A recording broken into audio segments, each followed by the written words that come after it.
So anyway, that's supposed to be meditating. I better shut up. So if you're not now to get yourselves in a comfortable position, relax to the max. Your poor body.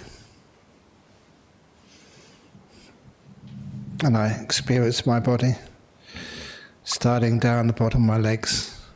For those listening online, because we started a bit late, I'm going to probably go to about 5 past or 10 past 8. In the meditation, get the best out of it. In order to stop the mind with all its planning and thinking and sometimes complaining and worrying and judging, you start with something so simple, just relaxation of your body. And I start with my legs. I look upon my legs like independent from me. They're not mine, they're a friend. And I ask them, how are you? How are you this evening, legs? It's amazing that when you ask questions of even part of your body, it's a very good way of becoming mindful of them, becoming aware of them. Just like, you go to a doctor's surgery sometimes and the doctor asks, how's your leg today, how's it healing? And as soon as you ask that question of your leg, you get an answer. So I feel my legs, inquire about their comfort and well-being. And I get an answer, and I make sure I listen to that answer and act on it. Just the toes on my right foot a bit squashed, so I'm going to move.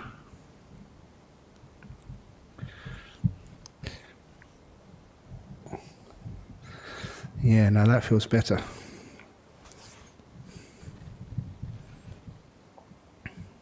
Yep, that's good. The moving is compassion, kindness. You're not just knowing how the body is feeling, you will react appropriately, being kind to it. When I'm kind to my body, and I'm mindful, aware, the feedback it gives me, that now the body is more comfortable than a few moments ago. That's the way I get relaxed. By awareness and kindness, working together. It's not just I use my awareness and wisdom and say, the body's like this, I will do something about it if I possibly can.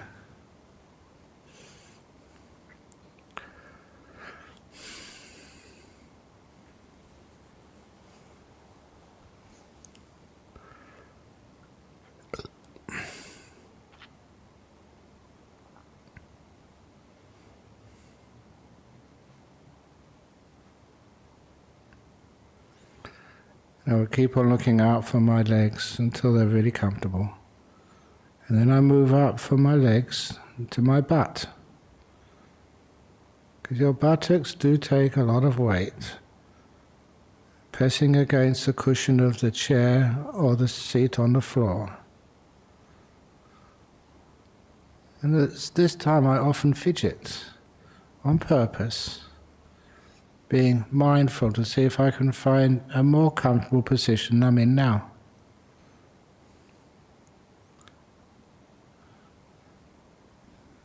And when I feel this is the most comfortable position I can get in for my butt, then I leave it alone.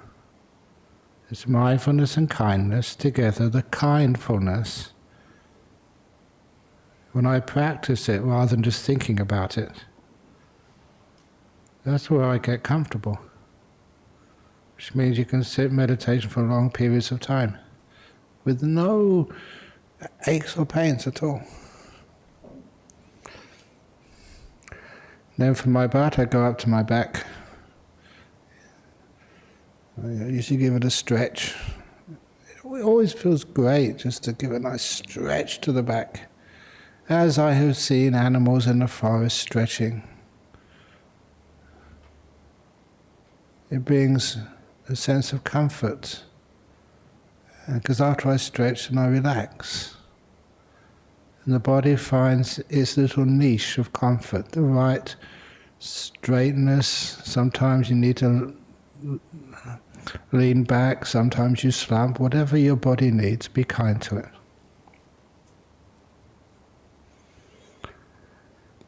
Until your back feels comfortable. And I keep looking at my back with my mindfulness, and I don't think I can get it more comfortable.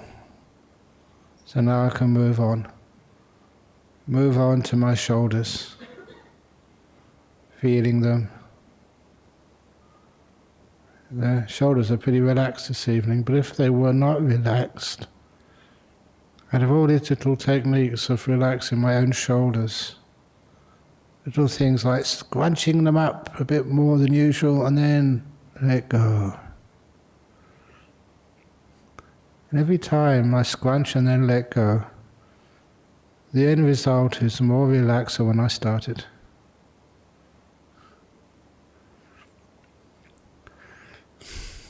When they feel comfortable, I can move down the arms. If I had aches and pains in the elbows, I would adjust them to the minimum aches. And down the arms, past the wrist to the hands. And I'm now aware of my hands. And I ask them, are you comfortable like that? And I look at the posture of my hands. It's not the usual posture you see in books. In my hands, but it's comfortable there, so I'm going to leave my hands alone. I'm not going to move them. It's what you feel and their comfort which you respect, not some dogma you read about in a book.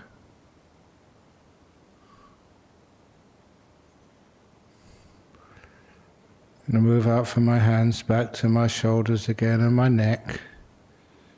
People do have neck pains, and often it's because their head is not balanced properly on top of your head. So I check my head not being too far to the left or the right, not too far forward, not too far back. To find out the best position, I move it until I can find that middle point where the head is nicely balanced. And my body feels strong in that position. And I go to the front of my face. I've often said that the tightness, the position of the muscles around your eyes, your mouth, around your nose, people can read those positions as defining your emotional state. If you're angry, upset, afraid, tense, disappointed, happy, that can be read in the way those muscles are arranged in your face. So now I'm aware of those muscles, and I just relax all of them. With little practice, it's not that hard to do. Feel the muscles around my eyes, and I loosen any pulling or pushing or squashing or stretching, until they become naturally at ease. The same with the muscles around my mouth. You can feel them, and then relax them. Let them be.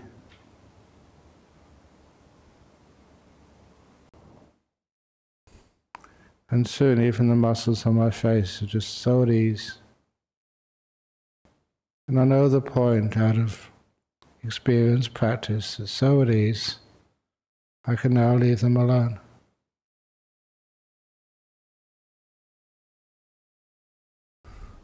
There's one other thing I sometimes do, sometimes don't, but I'm going to do this evening. Then I imagine just between my ears, 2 inches behind my eyes, is my brain. And sometimes your brain has to do lots of work. But meditation time is not a time for work and stress and busyness. So imagine just taking my brain out of my head, as if my skull has got a hinge on one side. I just open it up and take out my poor overworked brain I put it in a little basket with a nice cushion underneath, a blanket on top and a beautiful pillow. And I put my brain to bed for half an hour. Tuck it in, make sure it's comfortable, and tell my brain to have a rest. No need to intellectualize, it's safe not to. We're just going to feel and be peaceful with no busyness.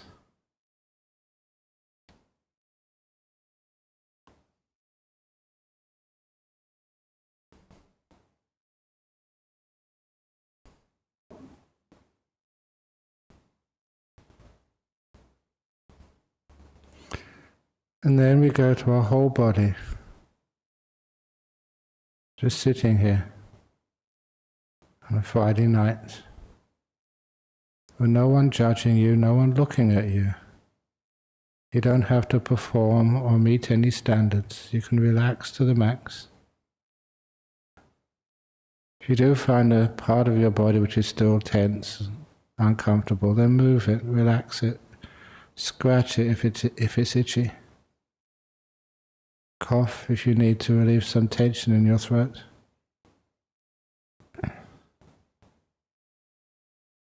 And do you really care for your body?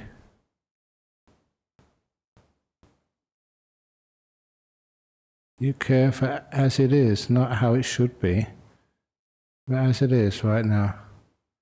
Until this body relaxes so much, so deeply.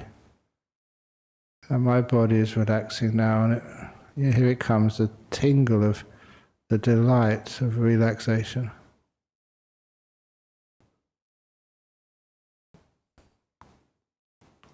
I'm not paying attention to anybody when they ask me questions. I'm just paying attention to my body, my own body, and making peace with it. Dear body, I'm at ease with you.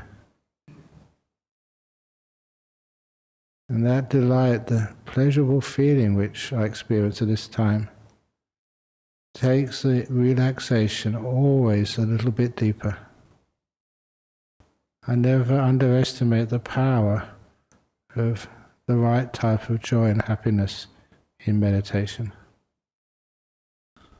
It's not just fun to experience, but it's part of the path which takes you deeper into stillness.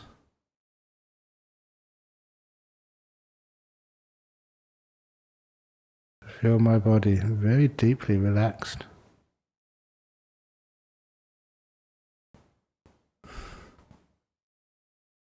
And then I just go off to the inside the body, in my emotional world, the mind.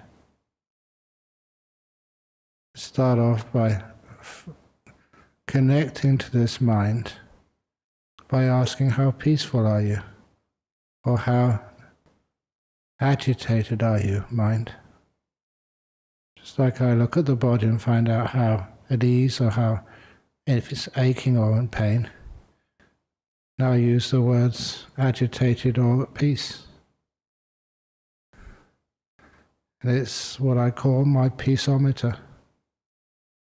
I get to know that so well. I know what makes my mind more agitated.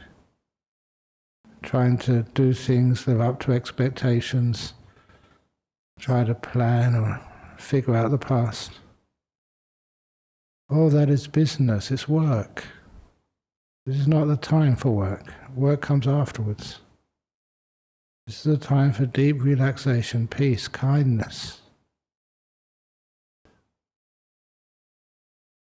Even just saying those words and allowing their meaning to come in to my mind.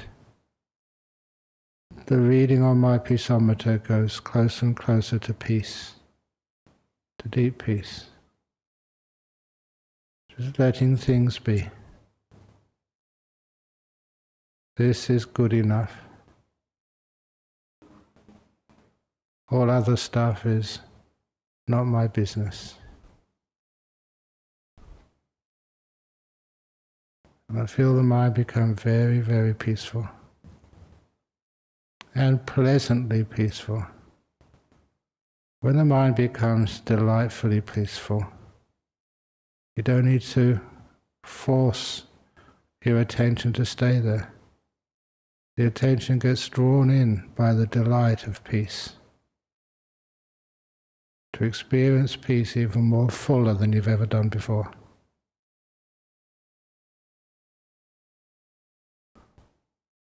You find when the mind gets very, very peaceful, delightfully so, you find, number one, it's in this present moment, naturally. You don't need to think of the past or plan the future, because the present moment is more delightful. And you find it so enjoyable. You don't need to give things names. You're thinking, what you thought was problem solving, but was actually problem making thoughts start to vanish. You're just here, enjoying this moment, not disturbing it with your inner commentary, just being.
If you need to watch your breathing, just know the breath as it comes in, know the breath as it goes out.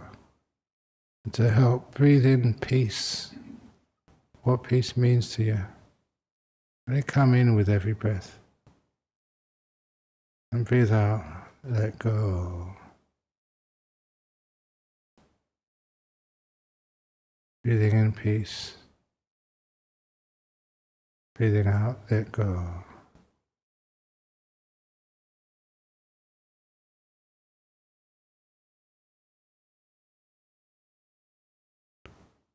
The body relaxed, the mind just in this moment, as if the idea of time disappears.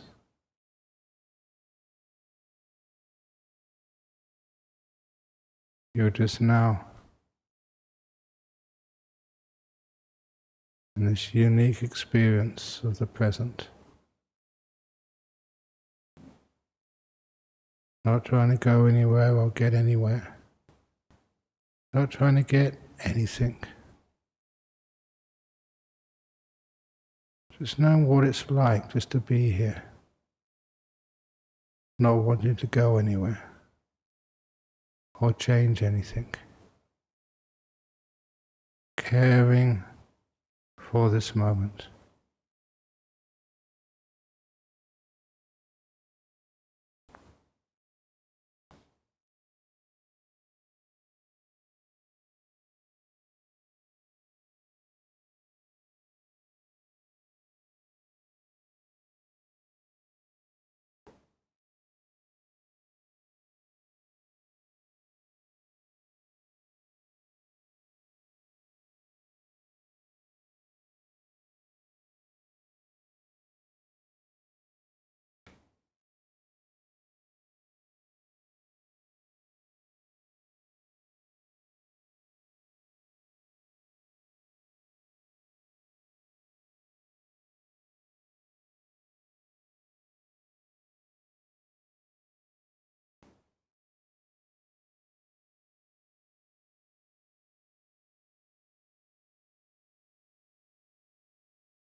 It's getting close to the end of the meditation now.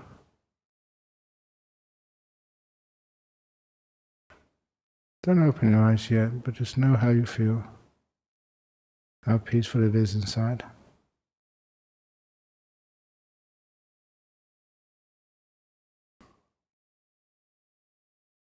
As you start coming out from inside to the outside, to your body, just how relaxed is your body now?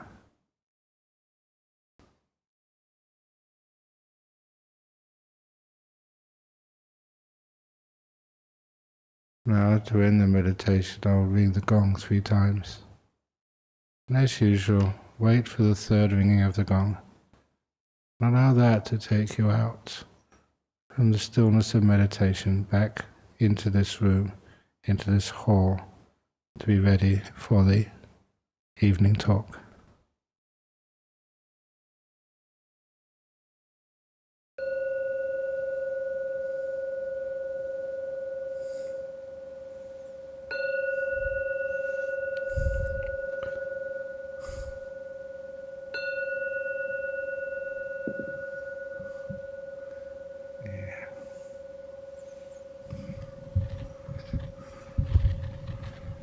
Great. Thank you so much for giving me the opportunity to do half an hour meditation.